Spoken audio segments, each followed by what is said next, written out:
parents and me. I can remember the first job that I had where I earned some money was 2 cents an hour. Really? And I drove a mule with a slide behind it to the tobacco field, and the fellows would crop the leaves off the bottom of the stalks where it was ripe.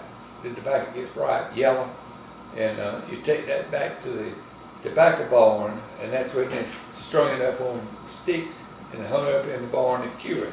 But that was my first memory of earning money. It was 2 cents an hour. How old were you? 8, 9 years old. Really? And that's a very vivid smell. It truly is. What was your first job, Marilyn? I worked for the telephone company as soon as I got out of high school. Operator. No, accounting, pay stations, but not. There's pay stations is a thing like that too. Now. I don't even know what a pay station is. You mean like telephone, pay Put in phone? a dime, make a call. Yeah, there are no more. No. Or ever see. Public telephone, they call them now. How about you, Bud? Oh, the first job I had was cleaning out chicken houses, fairly close to people that raise chickens. And we'd go in and clean them up and get ready for the next batch of chickens coming. But we made $4 an hour, which was good enough. Yeah, that was about 1955 or 6. And it was like a 4-hour stint, but you worked hard. You earned your $4, I guarantee you. Catch the chickens, put them in crates, load them on the trucks, tie them down, and get them ready to go. It's hard work, but it was fun. What was your house like growing up? A house? Yeah. Well, it's a good house. I remember we used to have leaks in it. We had to go around and set pans around when the leaks occurred. Yeah. Until we were able to get a roof put on it. But we had a pretty good house. We had fireplaces with the way we heated it. And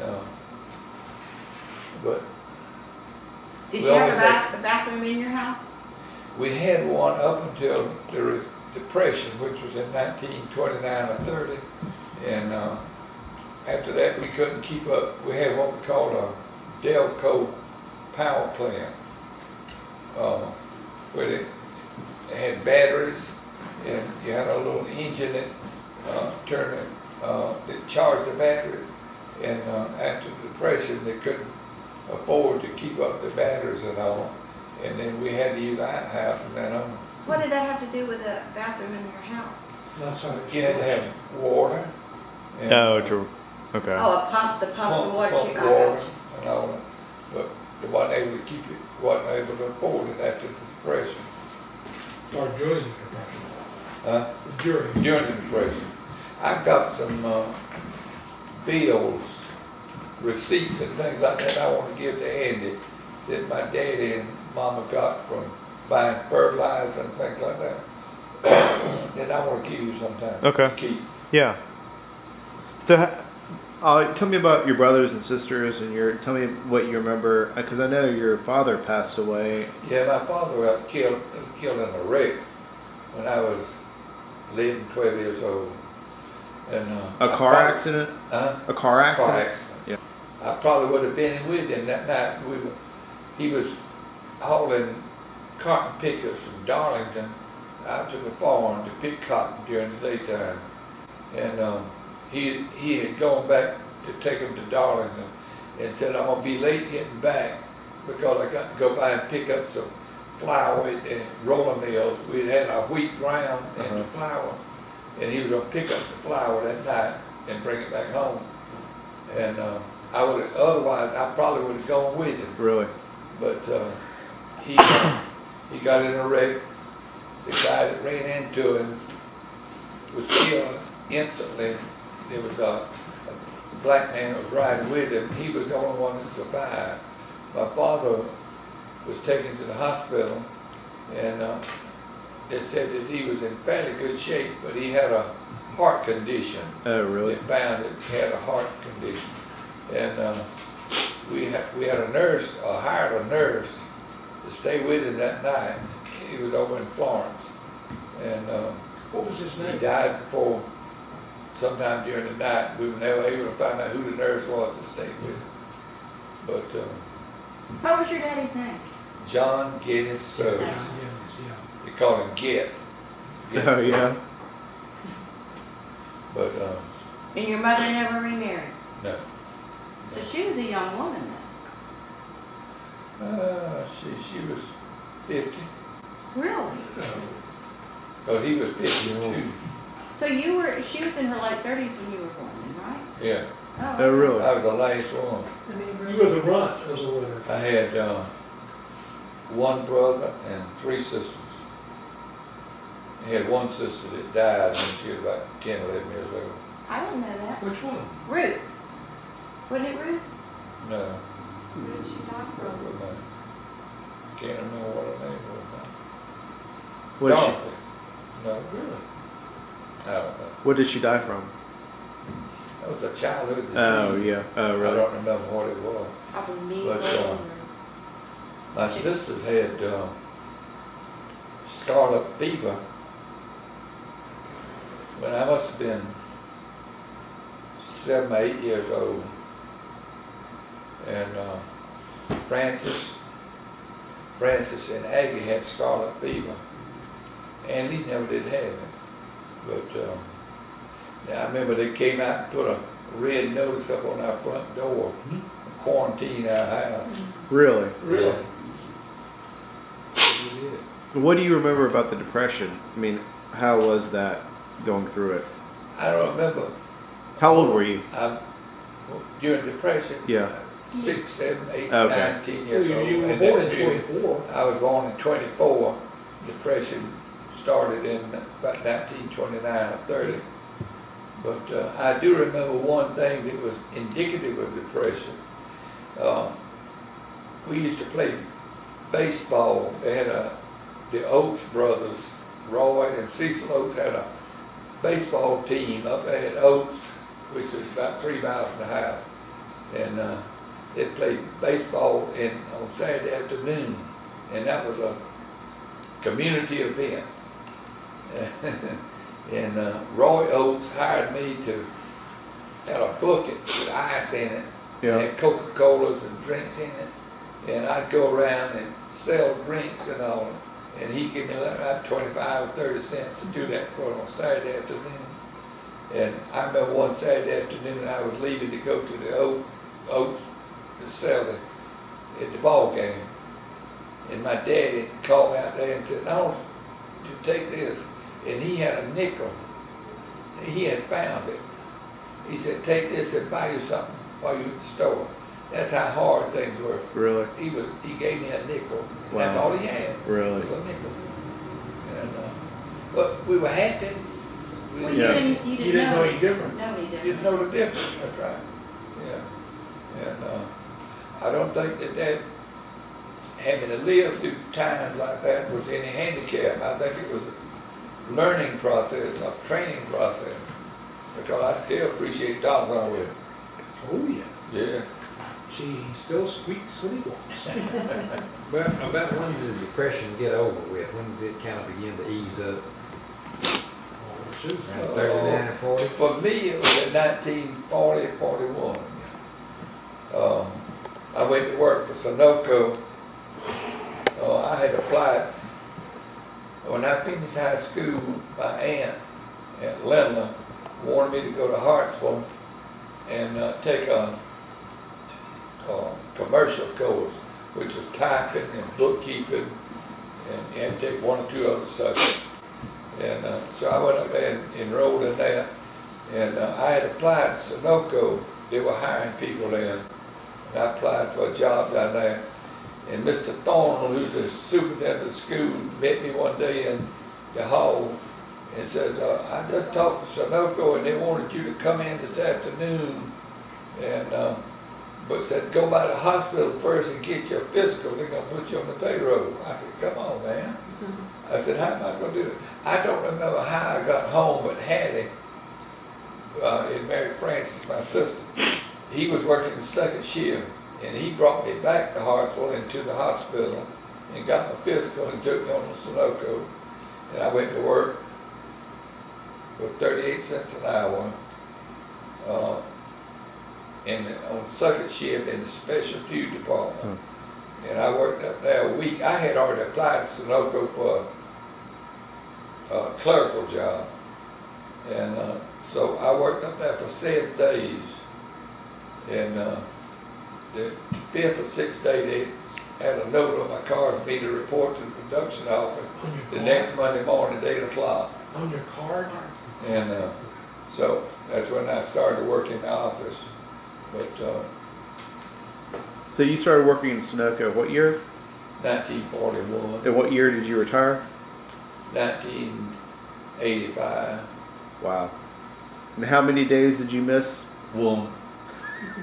What happened? Yeah, what happened? Mom wouldn't let me go to work.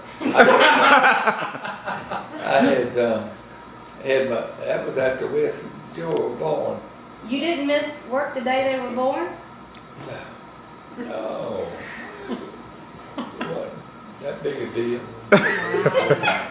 Well, they didn't even let the men back in, you know, They, it's different then.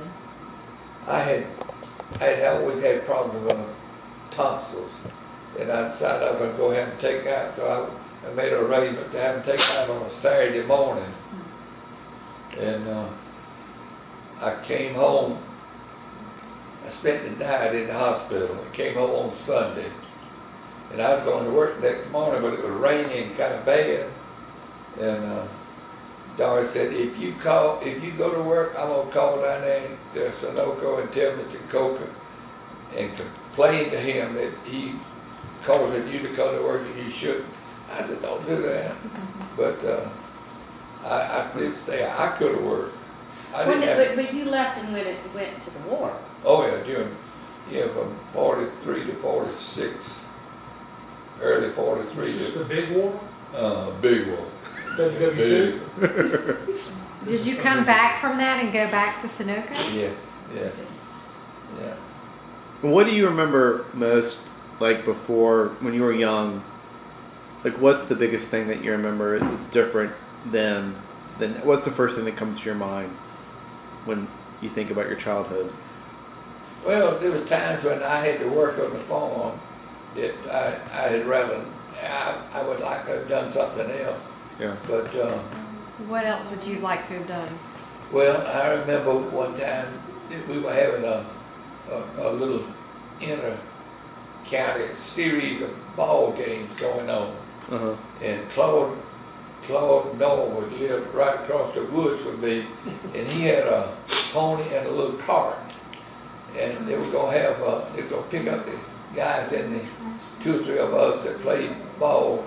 They were going to pick them up and take them to the Oaks up there 3 miles and have a ball game. And it so happened that I had to work that weekend. My Uncle Barry kind of looked after the farm after my daddy got killed, and or after he died. And I had to plow that Saturday afternoon. And I remember seeing Claude and 2 or 3 of the other guys coming by in a little cart going to the ball game, and I was out there plowing a field, and I couldn't go. But for some reason, I didn't feel hurt by it or anything, you know. I didn't feel sorry. It was just my job. Right. I didn't think about it. Right. I'd like to go play ball, but this was more important. What position did you play? Right field usually. So you had a good one. Depends on where it was.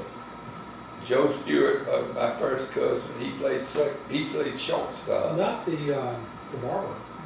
Huh? The barber, Joe Stewart? Joe was, no, that was Harley Stewart. Harley, that's Harley. right. Joe was Harley's nephew, but they were kin. But I don't know. It was not an unhappy life. Yeah. It was. It's what you had. Huh? It's what you had. That's right. It was. We enjoyed it. When did like the things that we have today, like air conditioning, when When did you first have air conditioning? I can answer that question. We were Laura's. No, yeah, I guess so. Yep. And then when we were on Wayuka, we had air conditioning put in that Yeah, house. but that was before, Laura's was before that. Yeah. That's So I all. remember them doing that. That was really cool. I mean, that Yeah, was, back that little area on the back of the house. yeah. Yeah. What was air conditioning? An air unit, a little window unit, or No, what? just central. That was we were big central time. air. That was big time. Yeah. This Ask is my probably parents when we got early central air. 60s. Wait, Well, we I still know we don't. got, well, I got central air. I remember I was 12 years old when we got central air in our house. Well, We still don't. I remember back That's what we have with the. about the time Wes and Joe were That's born, all. or shortly thereafter, we used to go up to Daddy's house on Wednesday nights. I used to go up there and watch the fights on television. That's before he had television and we didn't have it. Really? And I used to go there on Wednesday nights to watch the fights. Did my mom talk to him? Huh? Did my mom talk to him on the TV? I remember her talking to the TV. What was it like, Grandpa, when you enlisted and went into the service and had ward, Yeah, been yeah. collected? were you drafted or did you Well, that's another interesting story. They had hired Yeah, dude. 2 girls to take my place. That sounds kind of That's strange, normal. but they did hire 2 to take my place at Sunoco. It took two And, girls to replace one man. It did that. I don't remember how many months. ahead Nothing's of time. changed. I remember Bob White, who one of the guys I worked for, Mr. Martin and Bob White. He called me in one day and said, "Have you heard anything from the draft board?" I said, "No, I haven't." And he said, "I was just curious, you know." I knew what they were getting at. They were doubling up on cost. And I said, "I'll stop by and ask Mr. Morgan." Mr. Morgan, Dr. Morgan, was a retired Baptist minister there in Hartsville, and he was in charge of the draft board. I said, "I'll stop by and ask him this afternoon if he has any idea when my number's gonna come up." So I went by to see him, and I told him what the story was. He said, "Let me look in and see." He pulled out a file. He said, "That's right, strange that you could come by here and ask me about that." He said, "We mailed your notice out yesterday." He said, "You should get it in a day or two." really? How old were you, Grandpa? 18 or 19. Well, 26 should be 14, 15, 16, 17. And so I started on out the door. I thanked him, started on out the door. Said, Charles said, "Come back here, man." I said, "Yes, sir." He said, "Since you haven't got your notice yet, you can still volunteer." And I said, "What difference does that make?" He said, "Well, you get in the Army or wherever you go, and if they see you, I will put a big V in front of your number, and they see that. And if there's any way that if you make any little concessions of that sort of thing as to where you would like to go, they'll do that." Yeah. And I said, I got nothing to sign. So I went back and signed the paper. Really? And it was a week before I got my notice. And it had been mailed after I had signed that paper. Really? Yeah. So I got suckered in on You that. got Yeah, you Really? did. You Yeah. did. And I Huh. said from then on I ain't gonna volunteer for nothing. So where did you go for training? Fort Jackson, Is Where is that? South Carolina. Yeah. Yeah. Yeah. Were you scared? No. Really? they probably have better No, food. at that age you don't get scared. I think that's the reason they drafted young people, young guys. How was your mom? Did she cry when you left? And I don't remember. you know? I don't know. Grandpa, them country boys made out a lot better than them city boys. Oh, in the yeah. service. We didn't You have know a how lot. to lead a gun. And young guys just don't have the fear that as you grow older It's true. you build up that thing. But that's the reason they hire. I mean, drafted young guys because they could train them. They didn't care. I mean, it Was Hallie in the Army? huh? Was Hallie? Yeah, Hallie. I'm trying to think when Hallie went in. He was drafted, and Who's That Hal? had is my brother-in-law. Married to Francis. He went in 42, I guess it was. And he went to Air Force Base out in Idaho. And he was in aerial photography. And while he was out there, he got a disease. What was it? Short man's disease. I knew you were gonna say that. Short. But anyhow, it was a contagious disease, and it discharged him. Well, the thing about Hallie could cook a mean fish stew. And dear. chicken bone. Oh dear He- Well, God. Hallie was probably what, Oh. 5 feet tall? Oh, he was Well, he was 5'8". No, he wasn't 5'6", Grandpa. No, Yeah. he was maybe 5'1" or 2". Well, when was the first time? Do you remember the first time you flew in a plane? I think It was in the the bigger first war. time it was when I paid some guy out there at Hartsville Airport $2 or $3 to take me up in the plane, a little biplane. Really? But when I was out in the longest plane trip I made was before I went overseas. I was at Fort Lewis, Washington, and we were scheduled to go overseas, and they give you a furlough before you went, and I could get a what they call a Class B priority to fly home. And Class B meant that if the Air Force had anything that was a higher priority, they could kick you off the plane and take that freight or whatever it was. And I got a furlough and got that Class B flight information from the Army. And I went into Seattle, Washington to come home. I had to wait overnight to try to catch a flight. And they came in there that next morning and said, we got a flight that's going to Spokane, Washington, which was on the other side of Washington from Seattle. And said, you want to go? I said, yes, sir. If it's headed east, I want to go. And it was in a B-25 or 24, I forget which it was. It was a bomber. And they put me in, it was in the bomb bay. Oh yeah. That's what I said, in the bomb bay.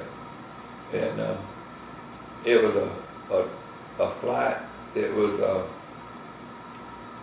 what they call hedge hopping. We flew all the way across the state of Washington, hedge hopping. 150 feet. And I could look down through the cracks in that thing and see them. I flew most of that way with my eyes closed. But we got over there and landed, and the guy asked me, said, you still going east? I said, yes, sir. But I forgot what kind of plane I got out of there, but the next time we landed, I thought we landed in Russia. Because there was planes lined the air, and this was in, it wasn't far from the West Coast, but there were planes lined on each side of the air runway. And they had the arm and sickle on them. Really? Yeah, it looked just like it was all Russian planes. Well, they were sending them over there. They were sending them over. They were on their way over to Russia. Really? Lend-Lease. And that's what I asked them when we landed. I said, what's all them planes doing out there? They said they're going over to Russia. Lend-Lease. Huh. Yeah.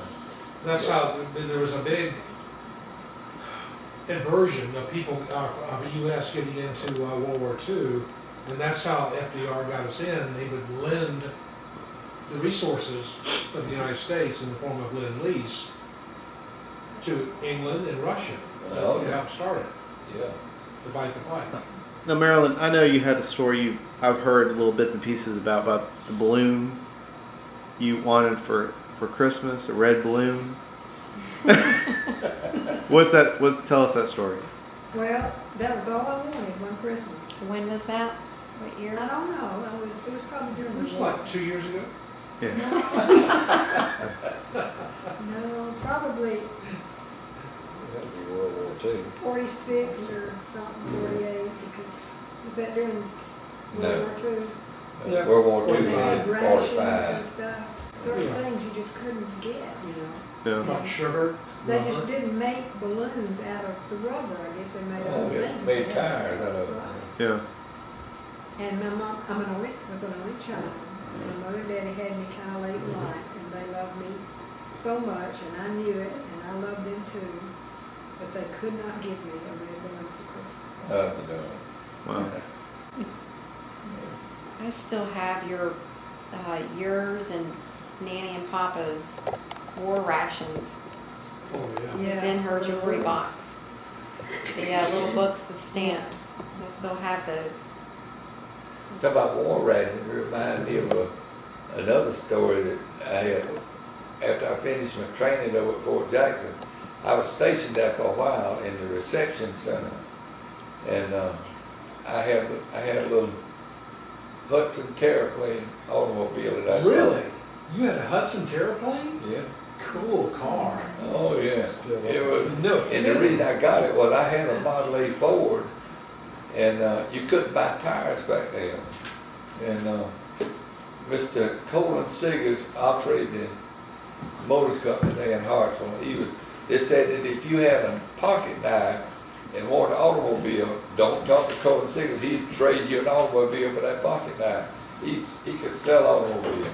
And so he had this little Terraplane Hudson coupe that he had fixed up for his daughter to take to college, and she had decided she wanted another car, and it had new tires on it. Ooh. And I said, I got to have that car. How much did you pay for it? I don't remember.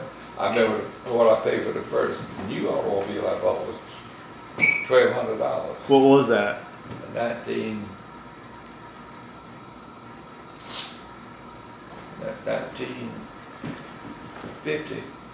1950 Chevrolet. Yeah. You remember what the model was? Huh? What model? Well, they didn't have many models. Didn't have- Oh, yeah. Yeah. Yeah. Just a car. Just Crocker, yeah. But I remember I still got the receipt for that. Where I bought it. But I bought that little Terraplane Hudson, and after I finished my basic training at Fort Jackson, they assigned me to the reception center for a while, and I could take a car over there, and I'd come home on the weekend. But you couldn't get gas. You had to have rations, stamps to buy gas. And Tom Ingram and somebody else from Hartsville had an idea about stamps. When you went into the Army, if you had any ration stamps, you were supposed to turn them in at the reception center when they swore you in. And Tom, That's how you got your stamps. Tom and some guy set up a little table right there and there where they were checking them in. And they said, this is the way you turn in the stamp. Oh, He got a really? lot of stamps on it. And now Brock King operated a little service station down Hartsville. I remember And, that name. He sold, Wes probably remember, he sold barbecue. Mm-hmm. And they were good barbecue at 20 cents a piece. And, Really? I remember Mom one time ate 2 of them. We used to go out there and buy things. He had knotty pine in that place. Huh? He had knotty pine inside of it. That was his motif. Or Yeah, I It don't was remember that. shellac knotty pine. But he So, he used to take, and I found out that since I had that little farm out there in Hartsville, out there where we live, I could get some Diesel. extra stamps. Yeah, good. Because it was, operate tractors and that sort of thing. And so I got I forgot what it was, they called a C stamp, I believe it was. And Brock, you wasn't supposed to use that, you wasn't supposed to put that gasoline in the automobile. Right. But Brock would always put it in my car because I knew him real well, I ain't supposed to take that. I said, Brock, come on, man, I buy barbecues from you. I had a charge account with Brock. But Well, when's the first time you saw Doris, Grandma? Oh, that was after I got home in March of 46, I guess it was. February, March of 46. Was this at the theater? No, All right. no, As a kid? this was like there on, right behind where Ruth's store was. We lived in that little house back then. And one morning, Mom was cooking the eggs, and I was eating as fast as she could cook them. And she, Oh, now wait a minute, did you know her? Who? No. Doris? Was she working there? Who? No. Not really. No, this is where Mom lived. And, She lived right behind Ruth's. right behind Ruth's little house back there. It's still there. But I saw this girl go through the backyard, and I said, Mom, who is that? I don't know. She visited Mildred next door. Mildred Jordan was Doris's good friend, and she was living visiting her next door. And I saw Doris go through the. I kind of looked at her, kind of blue. She looked That'll pretty good. work. And, so that's the first time I ever saw her. I don't remember what the next time was. Marion Humphreys. Was she engaged at the time? Yeah, it must have been, because she was when I met her. And that was 2 weeks later.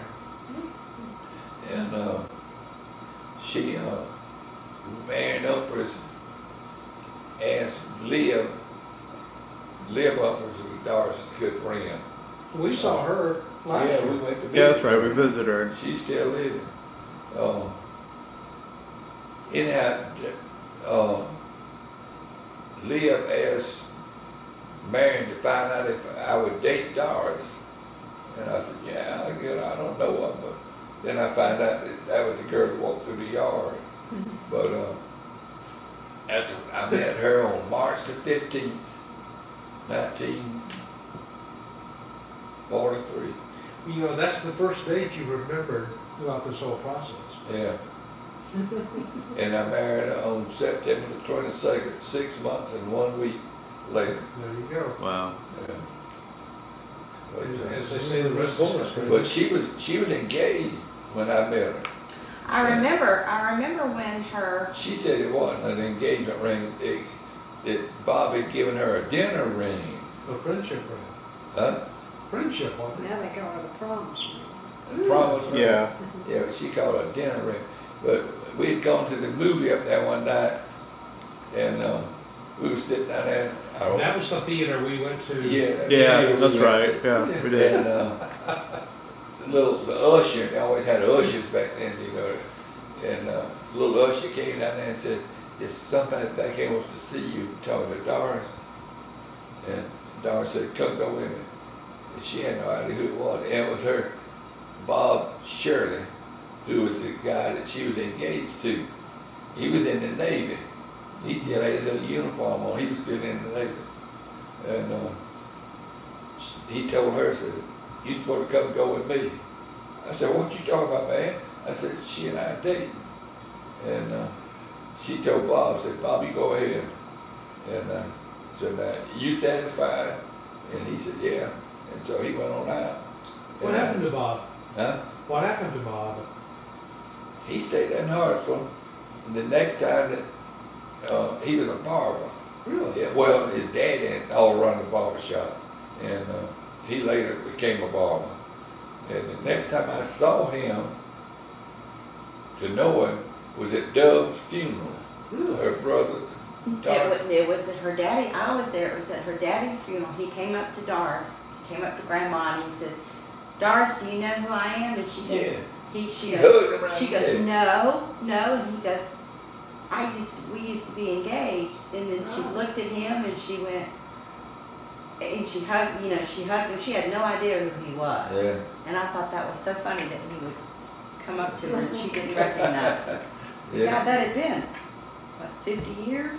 What? At least. Oh, at least 50 years. Over 50 years. Well, to get back to when you were in the Army, what was that like? What Fighting did the war? what did you do in the Army? What was your responsibility or job? I was a company clerk to start with, and then I ended up, I was the first sergeant in charge of the company. But So what do you do for those type? Like what's your daily activity when you're doing those things?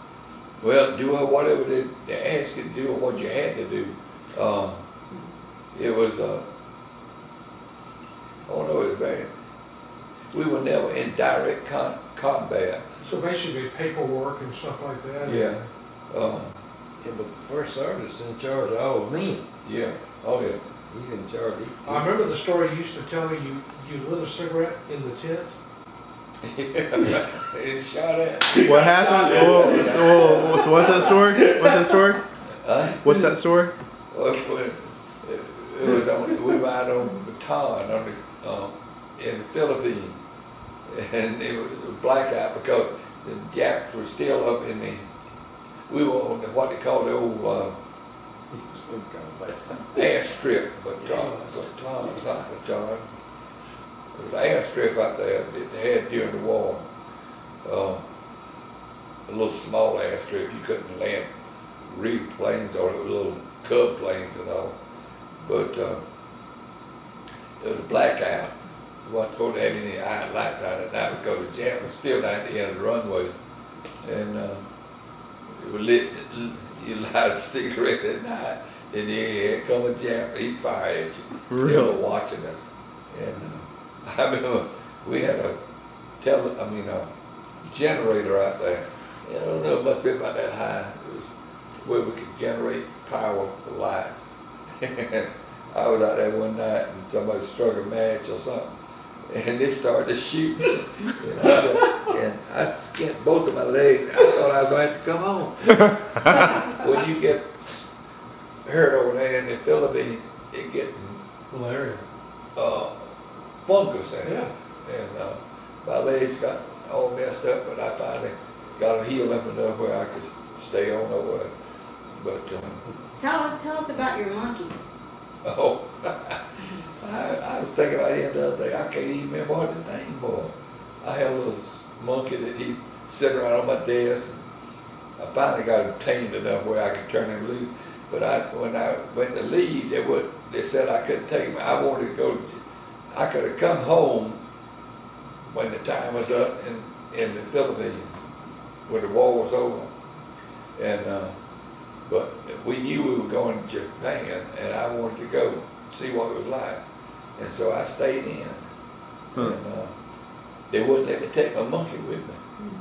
And I had to, I finally found a guy down the road in another outfit and said he'd take care of him. But I had to leave that little monkey. He was a good friend. He'd sit on my desk and watch me work and things like that. How did you acquire him? Somebody shot him down out of a tree. So he was always kind of pissed. I remember now what it was, but he was when they brought him up to the camp, he was knocked out. You were the first person he saw when he woke up. Mama! Yeah. I can't remember now, but he was wild. Yeah. He was a wild monkey. And you had to be careful with that bite you. And but I played with him and kept him on a leash. And I remember when I turned him loose, I tried to get rid of him just to let him go back to the wild. Yeah. And he wouldn't go back to the wild. I turned him loose in the daytime, and he'd go back down there and play in the trees with the monkey. And but at night, he'd come back and get up under my bunk. Really? Old folding cots in the tent. And he'd come back and get up under that thing and sleep there the next morning. He knew where my tent was, where my bunk was, and everything. Huh. And but I hated to leave that little guy. Lord of mercy. Huh. He was and I've lost my picture. I thought I had a picture of him, but I can't find it. Yeah. But it's strange how you don't think about things like that Yeah. at the time when it's happening. But later on you get to thinking about it, and I said, it's just like friendships. The guy that was my first sergeant before I was made first sergeant was Jacob Estrada. And he was a career Army man.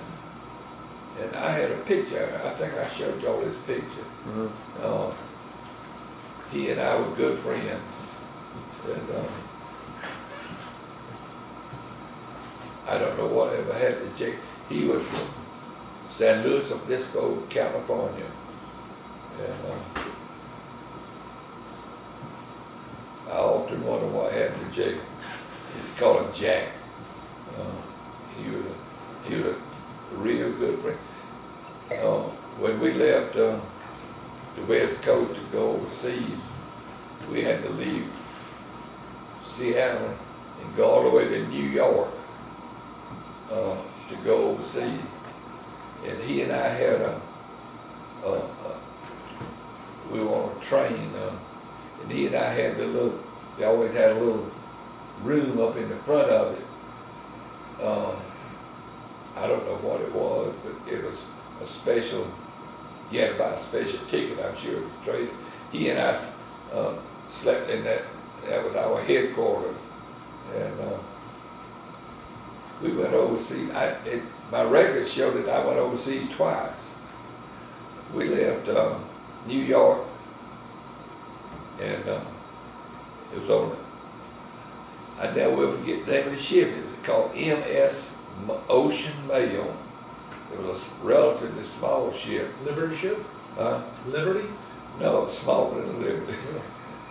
It was a little small Ocean ship. Mail? MS Ocean Mail. It used to be as a mail ship somewhere over in the China Sea, I think. M-A-I-L? Yes. M-A-I-L, mail. Okay.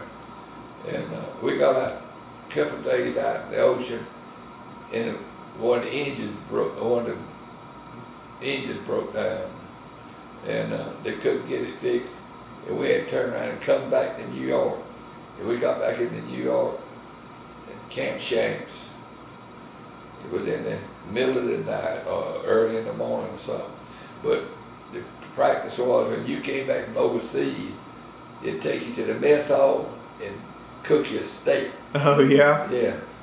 And we got in there, and the guys behind the counter that was serving the meal were waiting to go overseas. And they'd ask us, How was it? How was it over there? Man, it's rough. You better stay here if you can. Man, it's tough. Yeah, we've been 2 days out in the ocean. And they didn't take them long to get that fixed. I think it was the next day or one following day, we left to go back. Yeah. And that was a rough trip, Lord of mercy. Well, you got real sick, didn't you? Huh? You got real sick Everybody got sick. when you were during the war. Did you get strep or something? You got real ill? Well, you got seasick. No, I thought you were talking about you were marching somewhere or going somewhere and you were real sick. And Oh, yeah. That's when I had strep throat. That was when I was in England. Okay. Yeah. I got strep throat.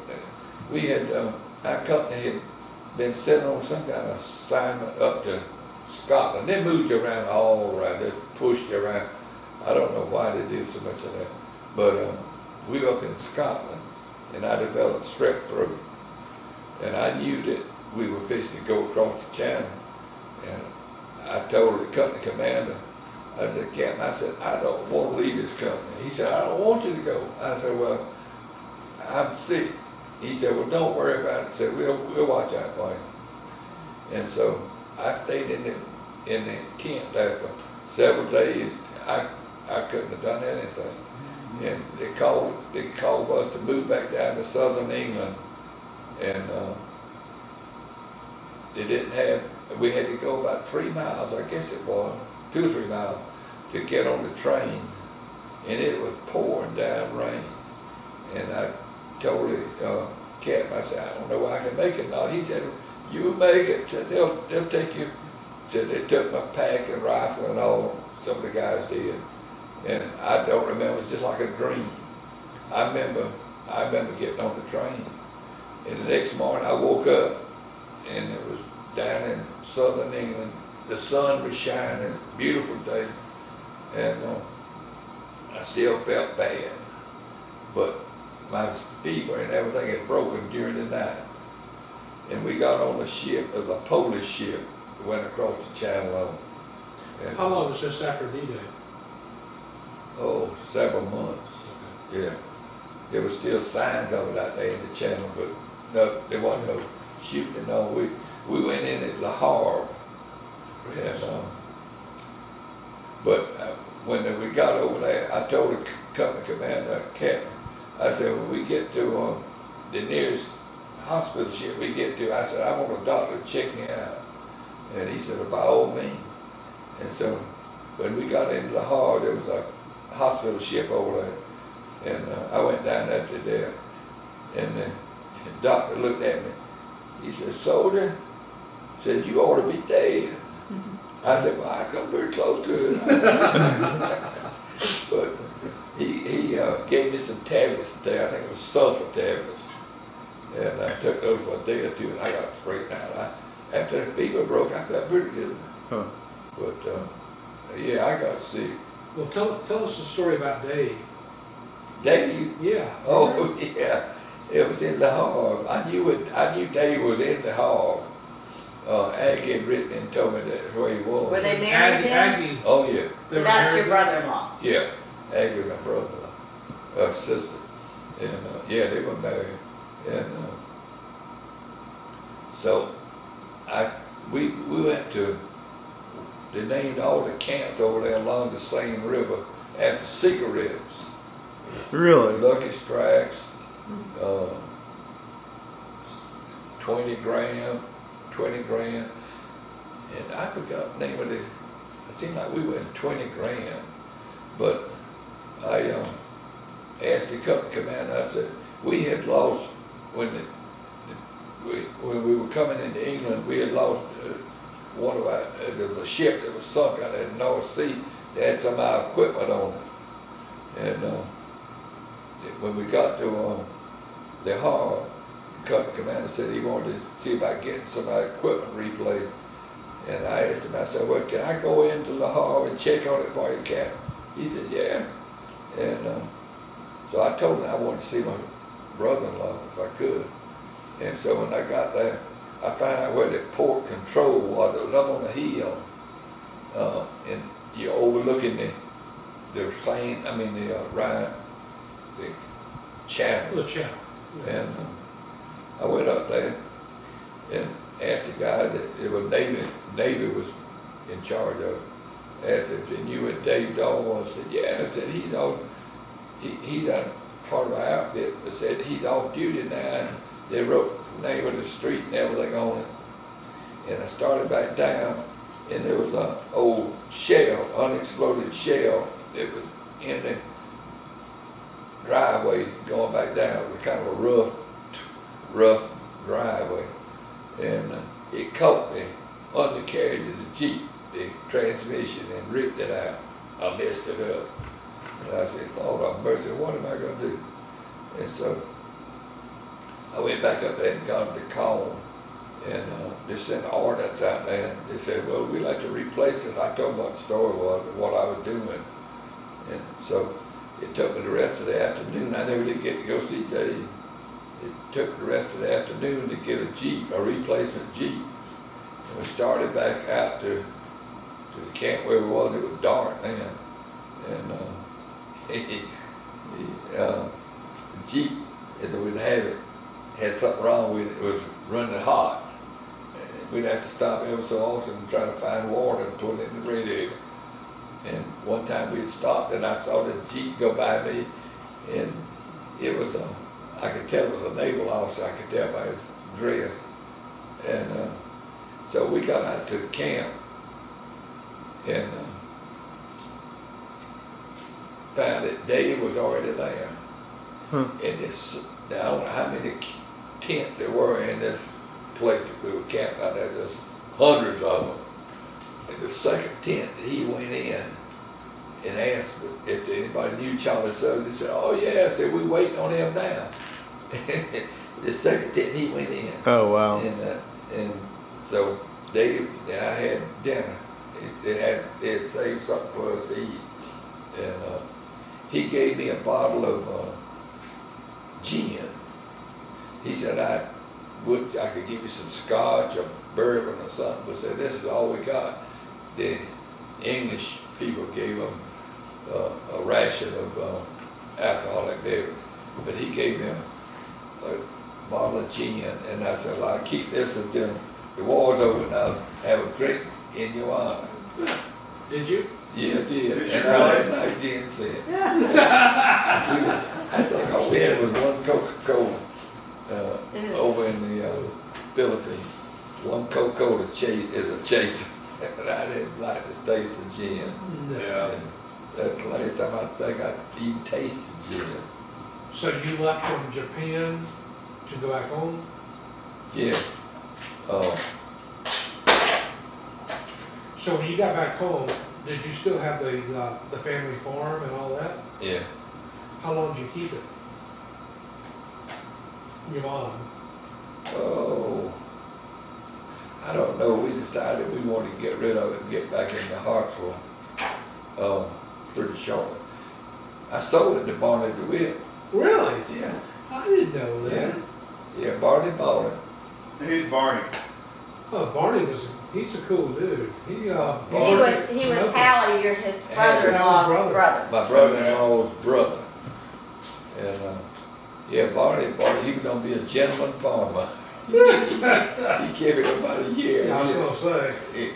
Barney would work in the daytime and come home and try to farm in it, you know, on his own shift.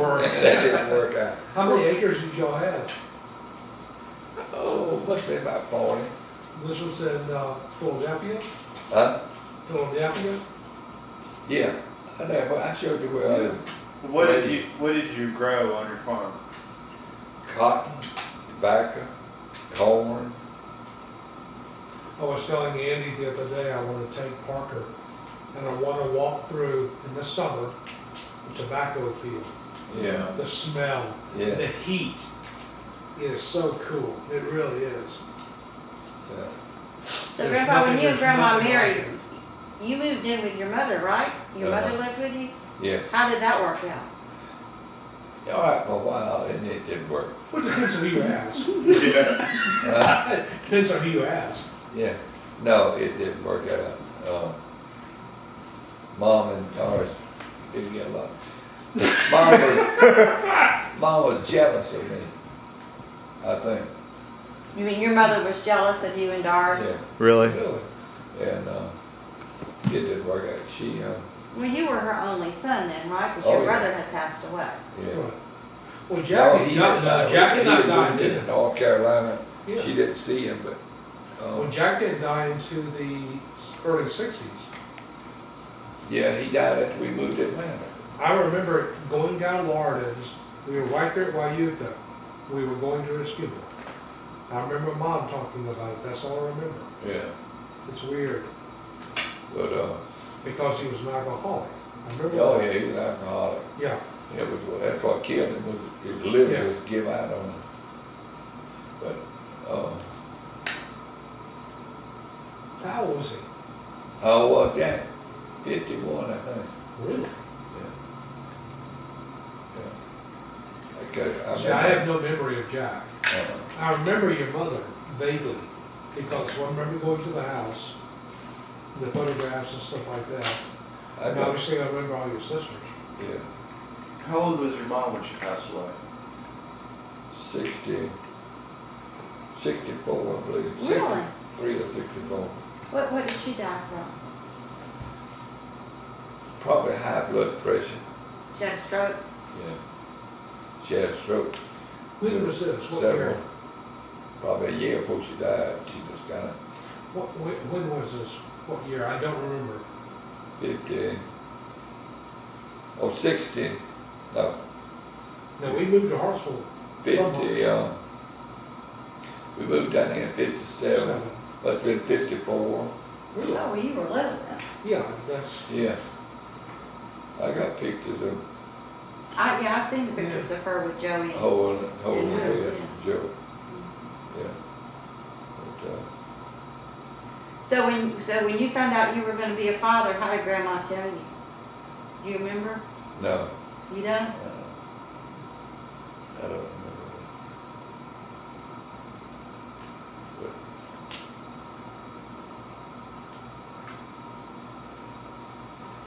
So you had to sit out in the waiting room when Wes was born?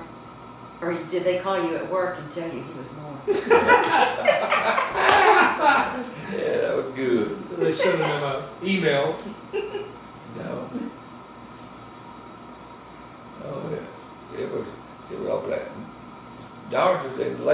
good while with us. But I never will forget that. Well, that's why I've got these scars right here. Yeah, they pull them out. Forceps. For them. But I remember I had bought a box of cigars after it was a boy. We didn't know it was a boy or girl until it was born. And back then you didn't find out. Well, I didn't know when I had mine. I mean, we didn't know. But I had bought a box of cigars and had on there it's a boy. And then I went to Eli Saliva's in Hartsville, and they had some little small cans of snuff. They were about that big. About that big? Yeah.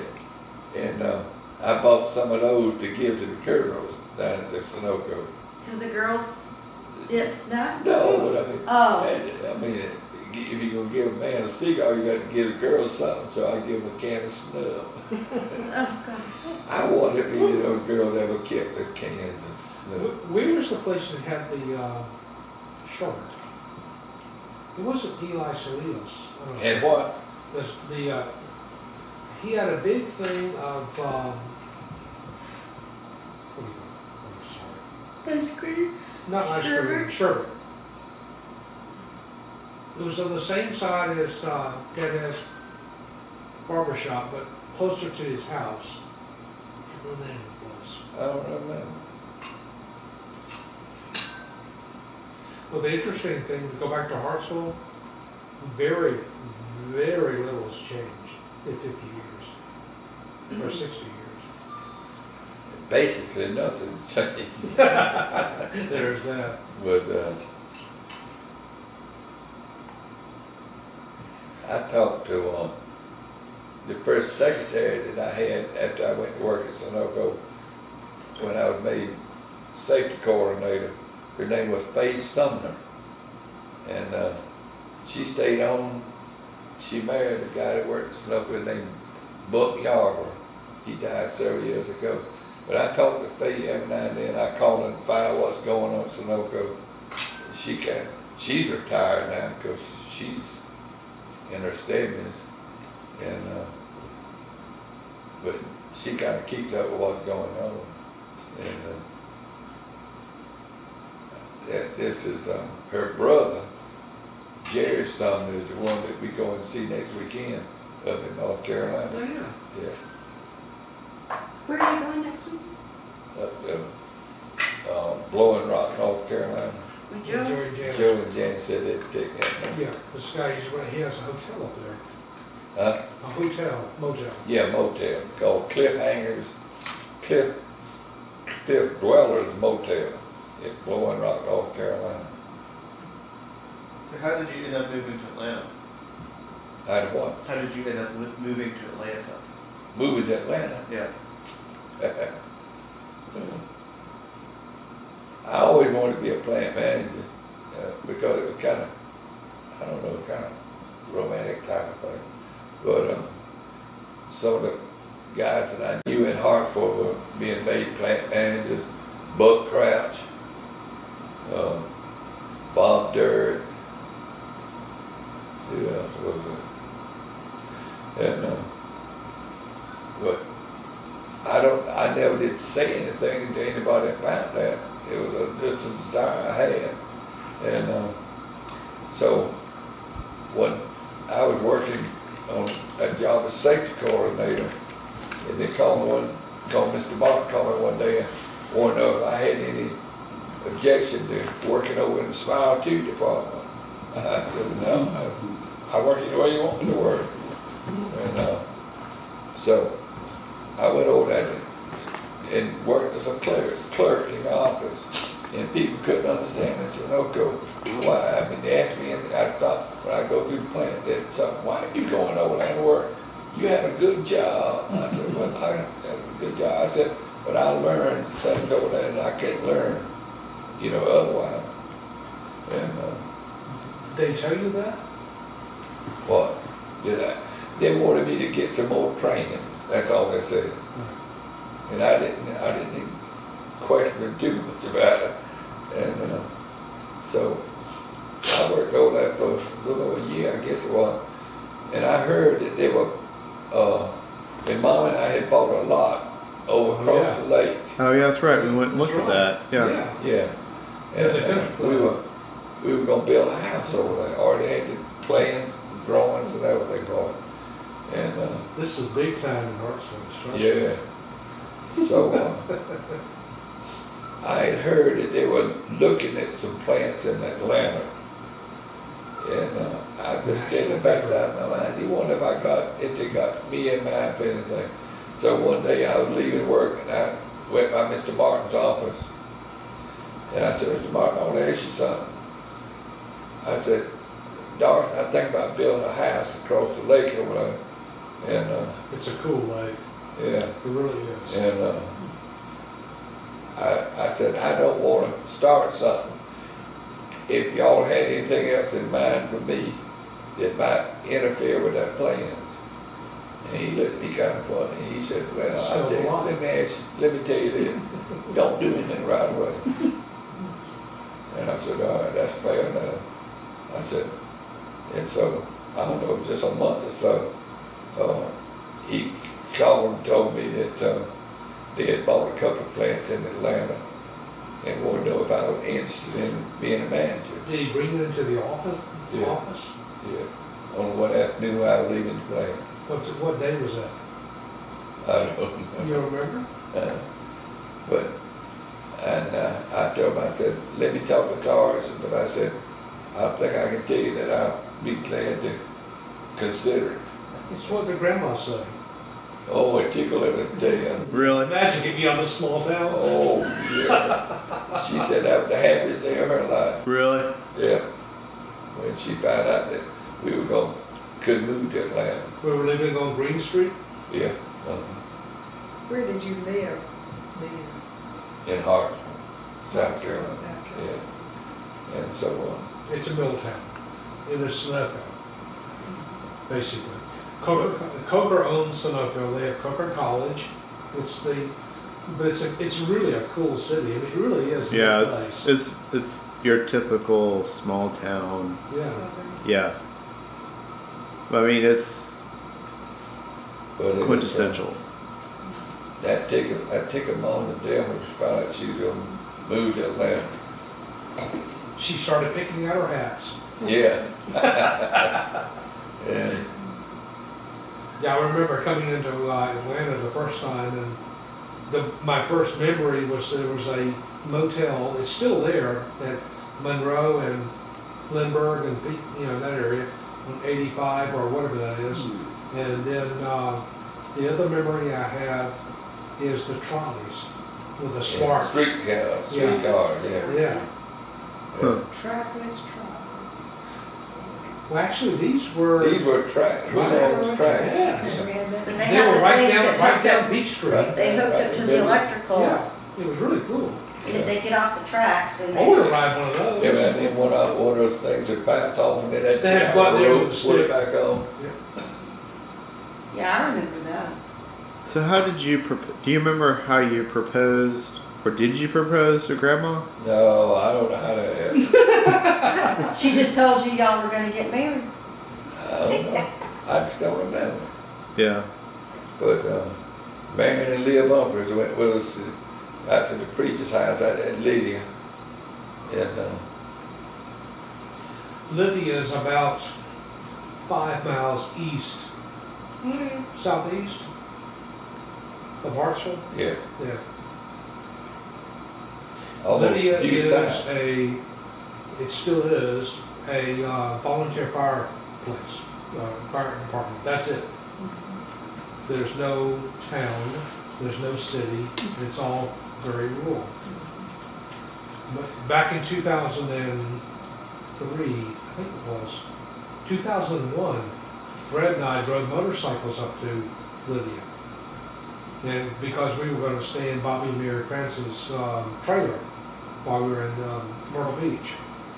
And I couldn't remember the place. I mean, everything changed so much because it was all farmland, but everything had grown up. It was all trees. It was so strange.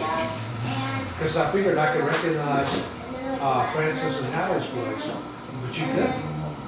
But I didn't realize until we went up there just about a year ago now. Yeah. How much 50 years can make a difference. Oh, yeah. It's interesting. Even the landscape has changed.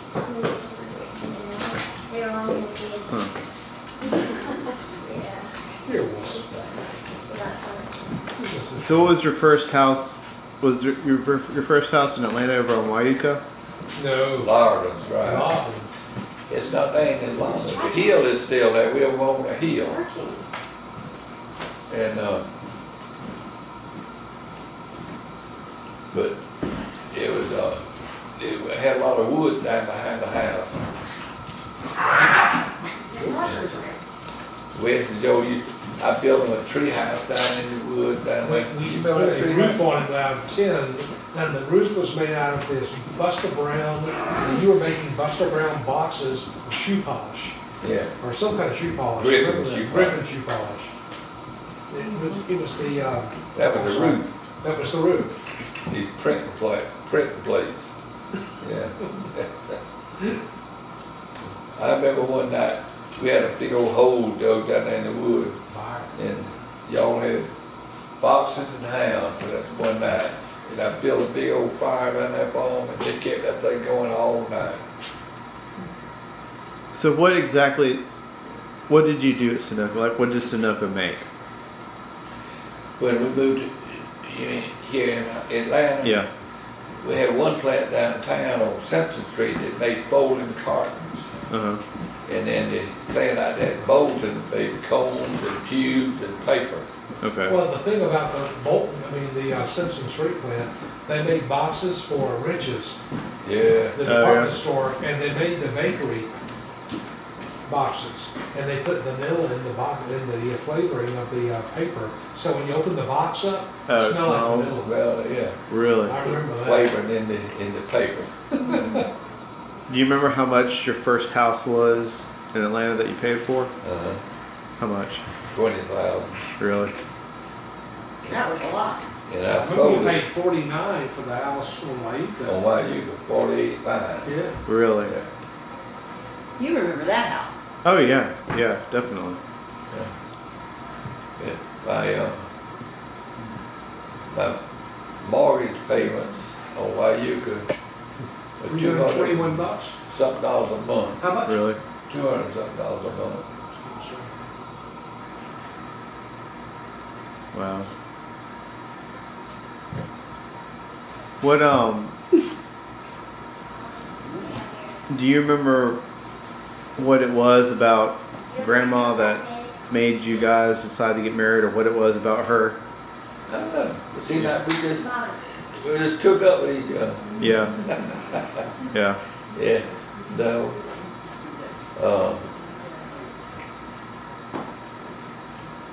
She was just down there, and Funny. she worked up at the reception. Refreshment center, and she had Leah Bumpers, and there's 2 or 3 other girls that worked up there, and they Freshman Center where? up that that theater we've been in. Yeah.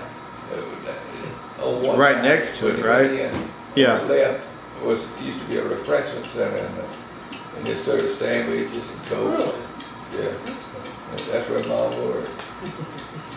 I used to go up there and get a chocolate milkshake and a packet of sweaty Cheese cheese nails. nab. Yeah, I remember that. It took a couple hours.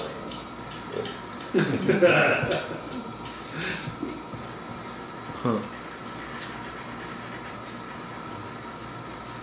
But talking about Army experiences, one of the most memorable things that sticks in my mind was when we left Japan, coming to the United States. They told us, said that we didn't have to train, didn't have to go in a convoy then because the war was over and you didn't have to worry about enemies, submarines or anything. And said that we're going to sail south by southeast for so long we got so much fresh water on the ship, and said when we reach a certain point, we'll either go to Hawaiian Islands and get fresh water, or we'll turn east and go to Seattle to go home. Oh yeah. And I don't think anybody drank any water for a week. Man. Bring it home. And then I never will forget the roar that went up when they came on the ship announcement system and said we turn east, headed for Seattle. Oh yeah. So how'd you get from Seattle to Hartsville? Train? Bus? Train, yeah. Plane? Really? Yeah. I bet that It was a was, long trip. Yeah, most of the guys say. We weren't supposed to leave the camp, but we knew where there was a hole in the fence. I don't know how we found out about that, but there was 2 first sergeants that was in the outfit that I was in, and we decided one night we were gonna go into Seattle and get us a seafood dinner. And so we went out and found this hole. It was pretty well known where the holes were. You had almost got to line up to get out. But, the reason they didn't want you to leave, they didn't have any idea when shipments of men were going out. And so he and I went out and went into Seattle and had us a dinner. And we got back in, I don't know what time it was, but and then 4 days, that next morning, they called. That's how close we were. They called us out and we had to load up and head home. Wow. But, and he was, I forget where he was from, but they, that was just back when they started integrating the service, I mean the whites and blacks. Really? Yeah. And Was he black? no, he was white. And but we had a lot. When they signed us to the ship, there was blacks and whites, and there wasn't any separation at all. And they called us up, and told he and I, and told us that we were going to be in charge of the ships. I mean, in charge of the area that we were in. And he said, that means that I'm going to have to tend to them blacks. And they told him, yeah. He said, I don't want anything to do with it. Really? Yeah. And I asked me, he said, you ain't got any objection to it? I said, no. I said, I'd raised up with him. And Well, tell the story about the black dude. Was your uncle with the watermelon in the well? oh, this is back when I must have been 10, 11 years old. We tried not to cure tobacco on the weekend. We tried to put it into the barn and get it, what we call killed out through curing and all for the weekend, because everybody wanted the weekend off. But every now and then the tobacco would ripen too fast, and you'd have to put in 2 barns in 1 week. And so one week we got caught where we had to cure on the weekend. And Uncle Barry asked me, this is after Daddy was dead, asked me, he said, or told me, said, you be curing Saturday morning. Said, nah, I'm gonna get Ezra King. He was one of the hands on the plane. And Ezra said he'll cure Saturday night.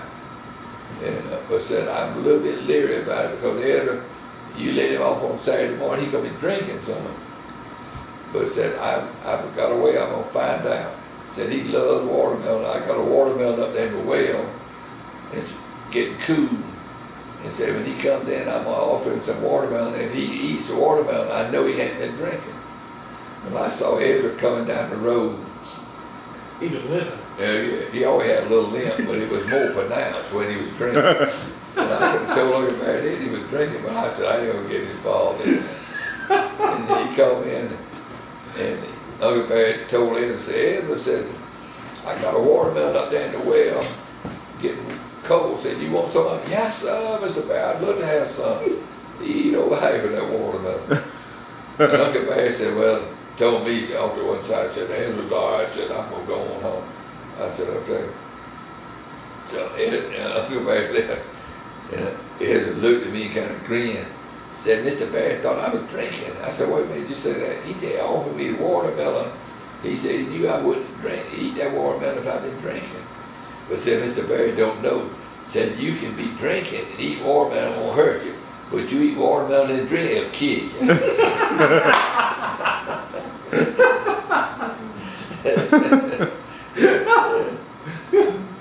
That's another thing that we used to have to do was cure at night. You know, you had to keep that fire going. And you didn't want to go out that wood pile at night. But Snakes. You cut that tobacco wood in the summertime and stack it up, you know. But you didn't want to go out there because of snakes. And you'd always go out there in that late afternoon and get you the wood, bring it up there and pile it up so you didn't have to go out there and run that thing at night because you see snakes during the daytime. They eat it. That's a different kind of hot. Yeah. How was the whole integration? I mean, how was that experience? I don't know. I wasn't involved in it. You know, where I was working. I mean, Well, how about Sunoco? oh, it's Sunoco. The only time that we really faced a problem was we had every summer we would have a picnic with it, and we used to have for the white people and we had one for the black people. Sun Valley. Huh? You have a Sun Valley in Roswell. Yeah. Yeah. And the first one that we integrated, we decided to have it at the plant, and we had it.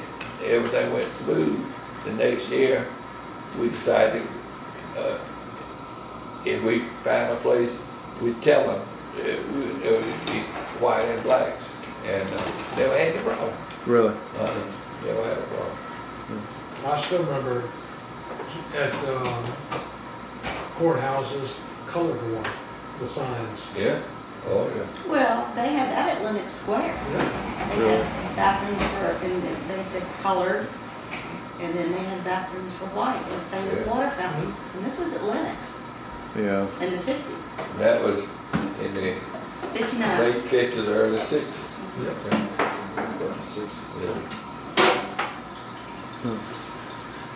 But I was like you, when I grew up, we had, behind our house, we had several houses that black families lived in, and I mean, I played with them. I mean, they were my friends, and we played together.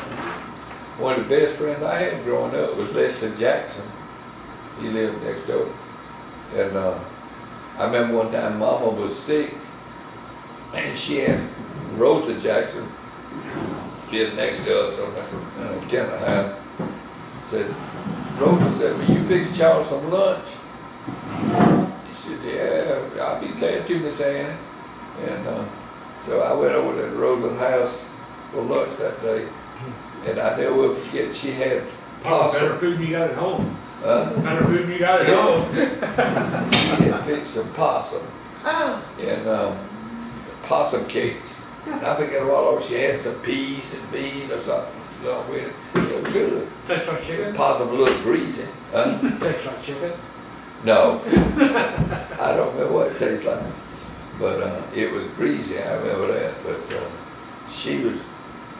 Rosa was a good cook. I remember, was it Cletus? Cletus? Yeah. Yeah. Cletus was worked at the box plant. Yeah. Yeah. And He was a cool guy. We went to his funeral. You and I did. yeah, The first open casket funeral I've ever been to. yeah. What was his wife's name? Cletus. Helen. She used to work for Mom, you know, come out there and work in the house. He was a cool dude. Yeah, Cleveland was an unusual man, Yeah, he was. very unusual. Very man. quiet, very, Yeah, very easygoing. yeah, he had a very air to him. That was very And you nice. told Cleveland, you give Cleveland an idea of what you wanted done, you had to tell him anything else, just let it go. Yeah, I hate to see Cleveland. Cleveland died pretty young too. Yes, he did. Cancer. I think it was. So what are some of the biggest things that are different for you today, like with technology or lifestyle or computer. Really? Yeah. Call Wes. When was it? Do you remember the first time you used a computer? Huh? Do you remember the first time you used a computer? I hadn't used it. I was talking to somebody else. You lived up on Birmingham Highway, because we took a computer Yeah. up there and set it up In for the you. office. You never used it, it was still there. In Birmingham Highway. Yeah. Mhm. No. In the Yeah, it office. was a. Yeah, I took we one of set the it old up in your computers up there and office. set it up for him. Yeah. What Oh, internet? yeah. I sure remember that now. Yeah. Yeah. So you could type and print things and stuff. I was talking to D.G. Garland today. D.G. used to work at the plant. Good man.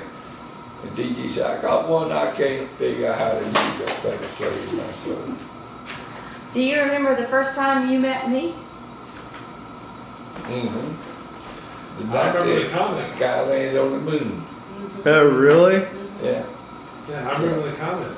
We were sitting in the den out on Wyuka Road. If they wore clothes like that when I was young, That's I'd right. always be in trouble. It was short skirt. Uh-huh. Yeah. In trouble all the time. Kind of a mini skirt, Mhm. but all the girls wore mini skirts. Yeah. I don't think so. He didn't remember that. So, what would you say has been like the biggest change for you in your lifetime, like technology or just lifestyle, or? It's been so many things, it's hard to say. It's just almost unimaginable how much change has Yeah. happened in my lifetime. Yeah. Things that you wouldn't believe could happen. Walking on the moon. You know, Yeah. we go from basic airplanes to on the moon. Now, did you always have a car when you were growing? Do you remember always having a car? Or do you remember like the A first car? time? Yeah. No. You remember when y'all first got your car? The first car I ever had was an A model, Yeah. Model 8 Ford. That was the first one, wasn't it? Huh? The Model T was first. Model A T was the second, first one, yeah. This was Model 8, 1930. Had a rumble seat Huh. behind it, you know. I remember waiting at the end of this driveway one day. This was on Lardens, and you came home with a 1965 Ford Black Galaxy. Yeah. Yeah, it was cool. Yeah. It was red interior. Huh? I'm not sure about the interior, but that was a cool car. I think it was kind of white, wasn't it? Oh man, I don't remember. Yeah. And I remember Joe and I went downtown one Saturday afternoon and bought that Studebaker. You remember that Studebaker we had? Stationary. Yes, the white one. With white. Red interior. Yeah. I remember going downtown with you, and we were looking at MGTEs. This is when dealerships downtown were in buildings. Oh, yeah. Yeah. Would you enjoy it, or did both of us go down there to buy that Studebaker? I don't remember that. I remember the I think it was Studebaker. Joy went with me down there. I bought But I one remember Saturday going afternoon. downtown Atlanta and looking at MGs with the running boards and all that. It was cool. And you chose not to do it. You had what was that, EMG? You had one. Yeah, midget. Midget, yeah. It was cool because the windshield washers, you could turn them and you'd come up to a stop sign, you could hit the button and it would squirt water out and it would hit people next door. I didn't remember that. Rudy and I did that. Yeah, it was cool. We bought that at Baker. Yeah, Yeah. yeah. We bought 2 cars. We bought that one and something else. I can't remember. Little, that little English car. Yeah. Oh, you're right. I forgot about that. Yeah. Bought that for Joey, Yeah. and he decided he didn't want it. Mom drove it for him. Huh. So what made you decide to retire early? Had enough? Yeah, there were changes in managerial styles. And,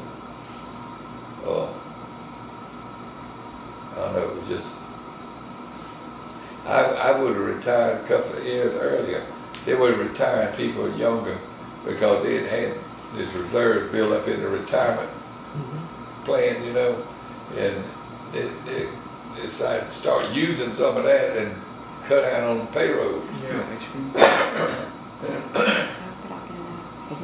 And we were retiring people like, well, Barney had retired, Shad had retired, Ernest Benton was retired, and I remember sitting in the board of directors room in Hartsville when they were talking about what they wanted to do and all that.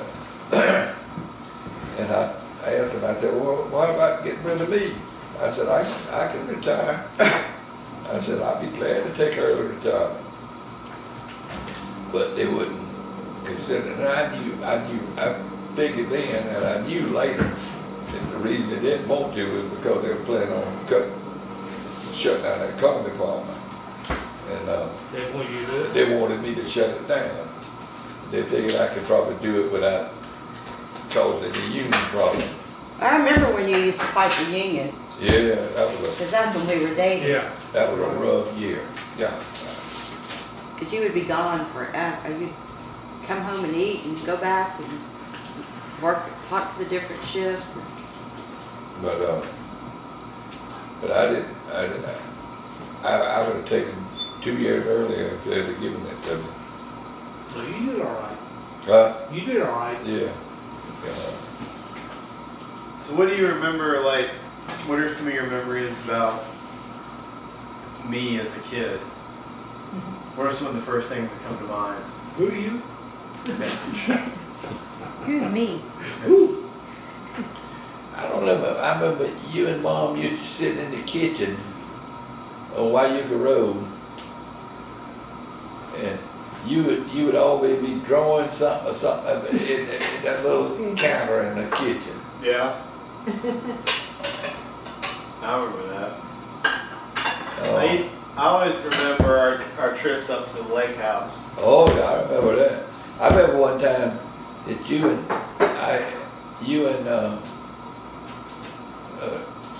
Hey, Kate and what's the next door neighbor? Oh, Robin. Robin Yeah, and yeah. Corey. Yep. Y'all out there on that tree with the rope and it was run and swing around, and you had done something, and I asked you not to do it, and you did it again, and I popped you on the butt, and you told Luke, you turned to me and said, "You're not supposed to touch me." Ooh, I never did hit you sounds again. like Kate. I never knew you hit my children. Huh? I never knew you spanked my One children. time. That's the thing, it only takes one time. Yep. Then he straighten up, But fly I right. never did pop it more did I? I remember. You don't remember that? I don't. I remember the bedtime stories. Oh Used to yeah. Yeah. Getting up there under the cover. Oh yeah. Yeah. I remember Katie used to take showers with Grandma in that little bitty shower up at the house, and Katie would say, "I just get under her stomach." Well, you get wet. We get wet. Yeah, we had some good times up there. Yeah, I'd call up there to say goodnight, and Grandpa would say, "Oh, they're asleep." They'd be down at about Fish. 11:30 at night and It should be. tell me they were asleep. Yeah, it was. Memories are wonderful things. Oh yeah. Most of them are. Mm. Well, you gave the kids, you and Grandma gave the kids a lot, and when you retired, you were able to do it. They I remember one time Katie wouldn't go. You remember we used to meet you up there at Waffle House. Waffle Oh yeah, I House? remember that. Yeah. And one time Kate said she wasn't going. She didn't want to leave her home. Didn't want to leave my home. I think she finally went. She did. And another time I remember we were going up there and I had just bought that pickup truck. Uh-huh. Yeah. It had that camper put on it. Oh yeah. And it had a door that you could open up and go Yep. back. And this I that was neat. And they wanted to ride in the back. Yep. But we got out on the highway, it wasn't long before they was ready. It was noise up in the back. Yeah. And they had to get up in the front, and we pulled off to the side and let them climb through into the cab. I remember that. You remember that? Oh yeah. Absolutely. Look at so. Oh yeah. I remember getting up early in the morning, going fishing. By the time we got back, Grandma'd have breakfast ready. Yeah. Oh yeah. It tastes good. Didn't it? Mm-hmm. Considering there was no fish. You should have seen Katie. She would pick up the minnows and kiss them and squeeze them. She'd squeeze them like in half and put them back in the minnow bucket. But boy, could she skin a catfish. Oh, she could clean fish. She sure. I remember we'd come back in the cove and you'd throw us we'd jump out behind the boat and you'd throw us a rope and drag us like you trolling us. That's cool. We used to ride all around the cove doing that. Yeah. No, I remember that. But Katie, sometimes she didn't want to go fishing. Andy and Doris and I wanted to fish. And she'd get lake sick. I told her she couldn't get seasick because it wasn't. Yeah. But I got lake sick. I'm lake sick.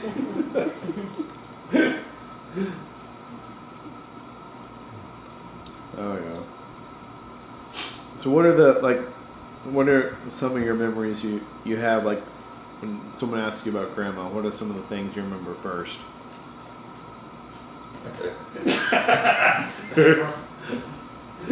A lot of fond memories. Yeah. One of the things that she always did when we traveled so much was that once she got on the plane, the first thing she did, she sat down, was pick up her pocketbook, reach in and get her puzzle book. Really? And Oh she yeah, sat the puzzle down, books. Yeah. word puzzles. And I never will forget, Barney DeWitt told her one time, said, "You the one got me started on them things." And Barney was as bad as Doris. He loved working word puzzles. But I remember you were going to, I don't know if you went, but she took Mama and Dad to the Holy Land. yeah, she went by herself. Yeah. Yeah, well, And they got on the plane, they would not touch anything on the seat because they thought they would be ejected. the first trip we That did. was the first time they'd ever been on a plane. No. Oh, it was? No, first time I ever flew was when we took him to Scotland and England and over there. I thought, I thought that was the first trip. No, but we, I never forget, we wondered how they were going to react when we got to New York and took off and went out over the ocean, and Grandma she was sitting on the plane, and I didn't think that plane was going to ever take off. It was a 747, and it must have been loaded with fuel because it seemed like it never was going to lift off the ground. But when it lifted off and it kind of turned right there, she started grabbing the pillows and started getting settled in. She never admitted that we were flying out over the ocean. Oh yeah. We were, Joe and Doris and I were going somewhere one time. I reckon it's where we went to Spain.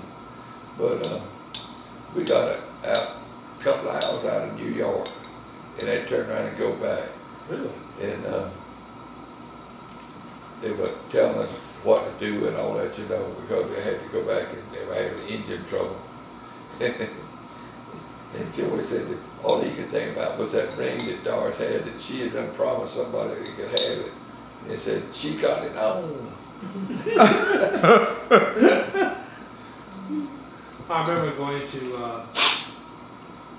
where did we go? Paris? The first stop? What's our first stop with Grandma? With Andy. It was Paris. There. Paris, Yeah. yeah. That was a cool trip. It really was. That's when she first started getting sick. Yeah, she just starting to have Or problems. losing balance and things like she fell out there near the The Lou. Lou, yeah. Yeah. Yeah. What was so funny about Grandma when I was dating Wes, she would make me come with her. 'Cause she's a real estate agent, and if someone wasn't happy because someone hadn't been looking at their house, she'd make me pretend like I was a buyer. And I was 19 years old. Oh, yeah. And she was taking me to these $300,000 homes at the time were like $1 million homes. They go, can that young woman, what does her husband do to afford a house like that? But she had this big old Cadillac, and she always smoking a cigarette, She'd drive that car and smoke. She'd be lighting another cigarette before she'd finish that cigarette. And we'd go by a trash pile. And she had this button, and she'd push the button and her trunk would pop open. Well, you had And she would actually get have out. a, She would get out and start getting, oh, this is good. And she loved we jumping. have Jump. that Louis, the car we have. In our No, she got that at the garage sale. Oh, But sure. anyway, and I would go, oh God, please don't let somebody I know drive by. It's like going to Home Depot before you take a shower. Yeah, but it just, We always meet just 3 or 4 people we know. and she always, was just dressed and her jewelry was perfect and her hair was always perfect. And she didn't hesitate one to go through somebody's trash at the edge of the street. Yeah, she loved it. Go to a trash pile. That's good stuff. So how does it feel being able to see 3 great grandchildren? One of them. Yeah. I never thought that I'd live that long. Beats an alternative. Yeah. It's a joy in my life. Yeah. Oh, that's right. 4. 4. Yeah. That's right. 4 great grandchildren. Well, if you stick around long enough, you could see a great one if Taylor.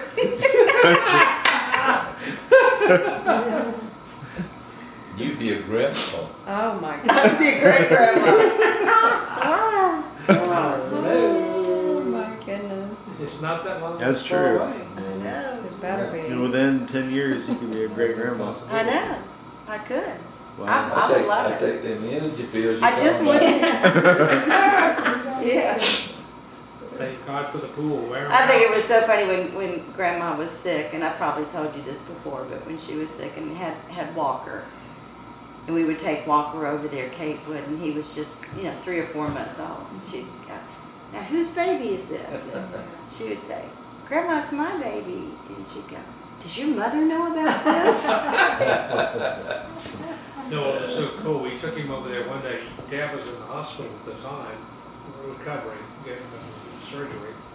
And we took Walker over there, and he could not have been more responsive And and animated with her. animated. We have this fantastic photograph of Mom and him. It was like this once in a lifetime, this is it. It was really cool. Yeah. Yeah, I think that's the picture y'all brought to me when I was in Yes. Yeah. Right. there. And, Yeah. and I looked at it and cried. Oh, yeah. Yeah. Yeah, it's a beautiful picture. This sucking tripod. Grandma said, "Where's Grandpa? Is he dead?" No, he's in Australia. No, Right, he was on a business no, trip. Business that's trip. not true, no. We told her, they suggested we not tell her that he was in the hospital, so we told her that he was on a business trip. And she'd go, I thought he retired. So finally one day she looked at me and she very seriously, she said, is Grandpa dead? And I said, no, Grandma. I said, he's in the hospital. And I said, he's been real sick, like- but I like said, he's 2 or 3 getting well and months. he's going to be coming home soon. I hated lying to her. And you know what? After we told her She was that, fine. she's fine.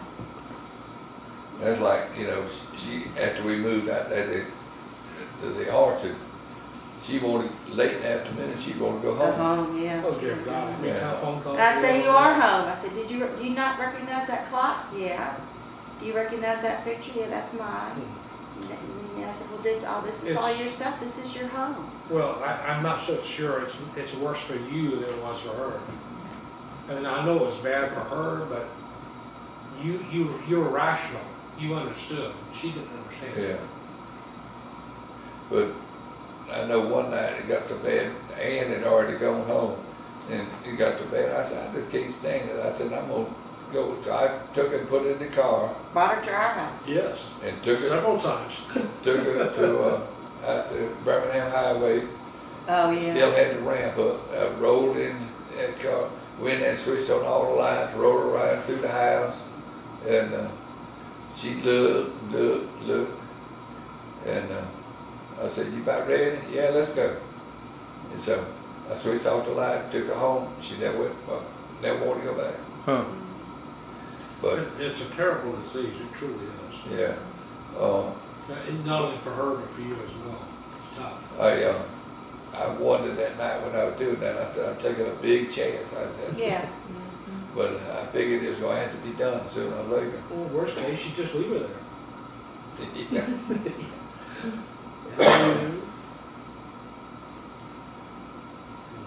But I will tell you about the girl, the nurse that was over there. What was that first place? Veranda. Miranda. Yeah, Oh, you yeah. told me. That You she saw was her over in that, yeah. at the new place? Yeah. You told Yeah. me about that. Where Russell is? Where he was. You know, he's not over there anymore. It was cool. We went to Hartsville last year, Andy and Joey and Dad and I did. And we were talking one morning, we got up, we were going to breakfast in Hartsville. What was the diner? Carolina lunch. Carolina. Carolina lunch, and they only serve Only breakfast. served breakfast. That's Hartsville. So we walk in there, he was telling us about this story about this guy, he couldn't remember his name, had a Jaguar and all this stuff. So we walk in, sure enough, there's the guy. Yeah. And we started talking, what was his name? He was a politician. Black.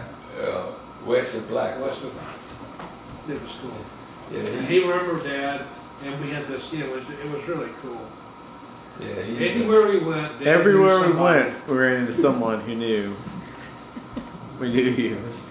We did.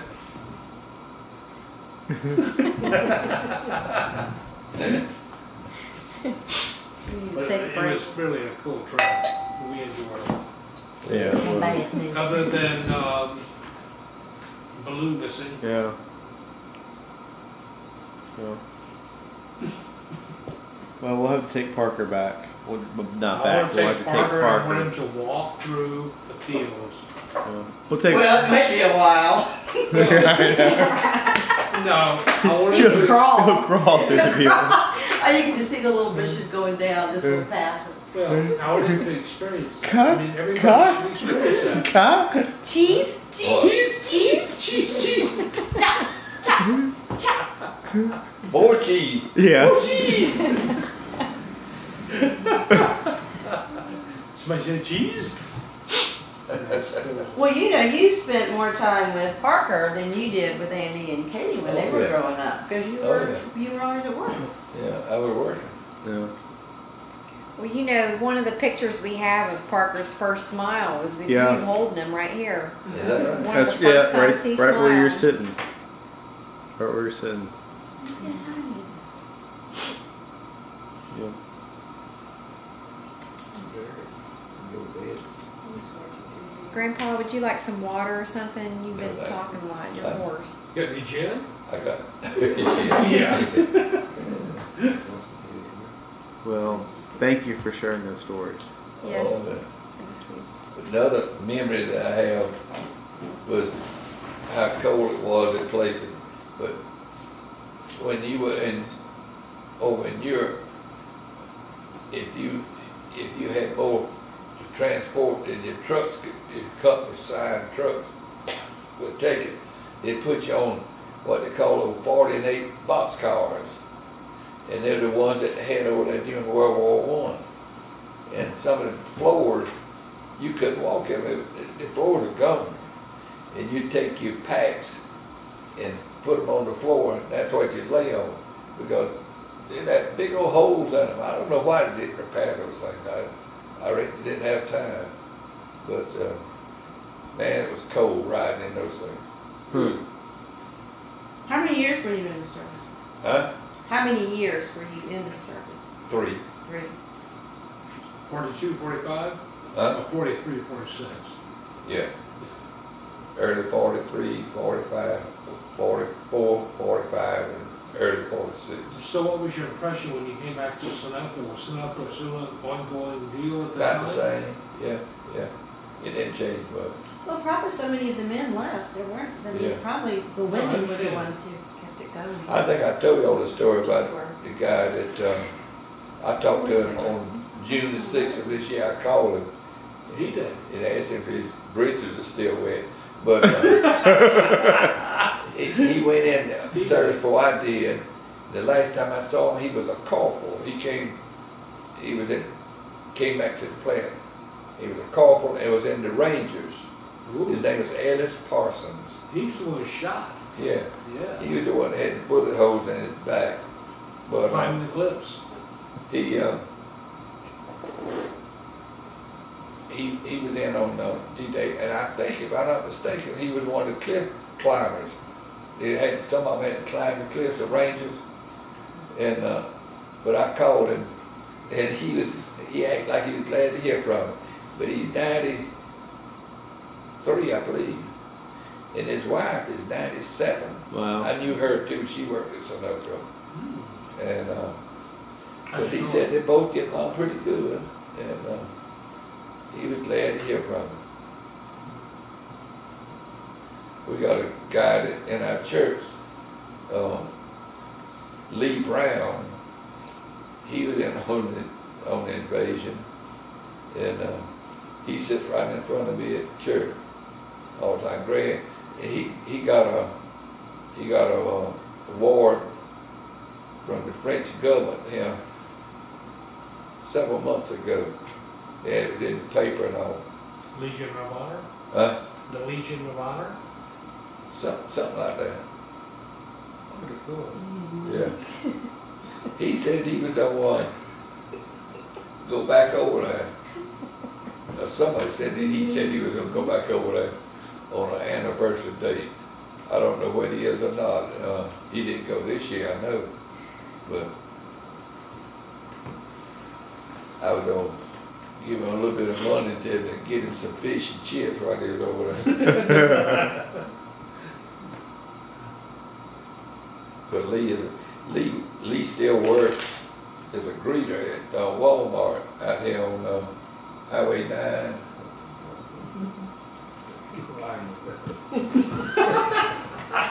What? I mean, you were right, that was a greeter. That would be the perfect job for you, because you love to talk to perfect strangers. There you go.